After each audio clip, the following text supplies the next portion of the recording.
السلام علیکم دوستو۔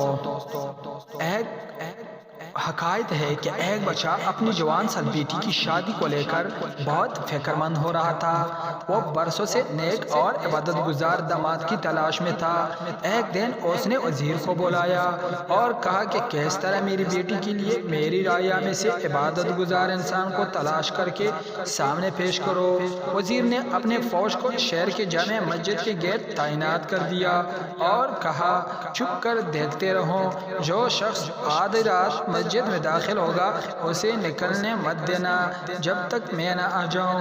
عین اسی وقت ایک چور چوری کرنے کے ارادے سے گھر سے نکلا اور دل ہی دل میں سوچ، کیوں نہ آج شہر کی جامع مسجد میں جا کر چوری کی جائے، وہاں مسجد کا قیمتی سامان چرایا جائے۔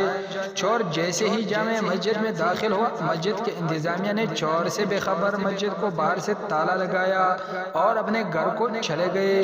فوجی دستوں نے وزیر کو اطلاع دی کہ لگتا ہے کوئی عبادت گزار آیا ہے، مگر مسجد کو تالا لگ چکا، آپ صبح کی اذان پر ہی مسجد کھولے گی تو پتہ چلے گا کون ہے۔ وزیر جلدی سے مسجد پہنچا اور صبح کی اذان کا شدت سے انتظار کرنے لگا کہ اندر موجود نیک انسان کو بادشاہ کے سامنے حاضر کیا جا سکے۔ جیسے ہی مسجد کھولی، وزیر دستے سمیت اندر داخل ہوا۔ چور یہ دیکھ کر گھبرایا کہ آج تو پکڑا گیا اور جلدی سے نماز کی نیت باندھ لی۔ جو ہی سلام پھیرتا فوراً کھڑا ہو کر دوبارہ نیت باندھ لیتا۔ وزیر کو اس کی عبادت گزاری پر یقین آ گیا۔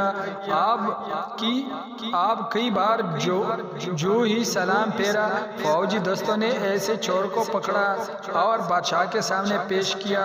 وزیر نے کہا، بادشاہ سلامت، یہ ہے آپ کا مطلوبہ شخص، ایسے مسجد سے گرفتار کیا ہے، رات بھر مسجد میں عبادت کرتا رہا۔ چور کی حالت غیر ہوتی جا رہی تھی۔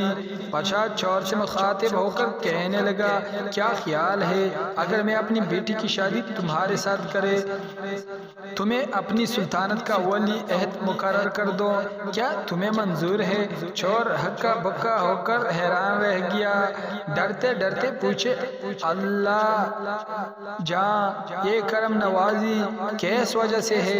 بادشاہ نے کہا، تم عبادت گزار ہو، رات بھر مسجد میں رہے، صبح اذان ہونے پر باہر آئے۔ چور دل ہی دل میں سوچنے لگا، اے اللہ، میں نے چوری کی نیت سے ہی صحیح، مگر تیرے گھر گیا، دکھلاوے کی نیت سے ہی صحیح نماز ادا کی، اور بدلے میں تو نے دنیا میں میرے قدموں میں دنیا ڈالی۔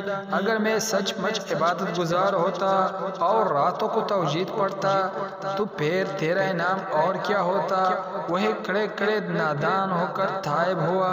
خوش نصیب ہے وہ لوگ جن کا دل عبادت میں لگتا ہے، اپنے مالک کے سامنے گڑ گڑا کر ذکر کرتے ہیں، آرام دہ بستروں کو چھوڑ کر مصلی پر کھڑے ہوتے ہیں اور اپنے پروردگار کو بہت بہت زیادہ یاد کرتے ہیں۔ اس واقعے میں انتہائی اہم معلومات پیش کی گئی ہے، جن سے ہم خود اندازہ لگائیں کہ اگر ہم اللہ کے سامنے سر بسجود ہو جائے تو اور ہمیں کتنے خوشیاں دیں گے۔ دوستو، ہمارے اس چینل کو سبسکرائب کر دیجئے، لائک کا بٹن دبائیں اور کمنٹ سیکشن میں اپنی قیمتی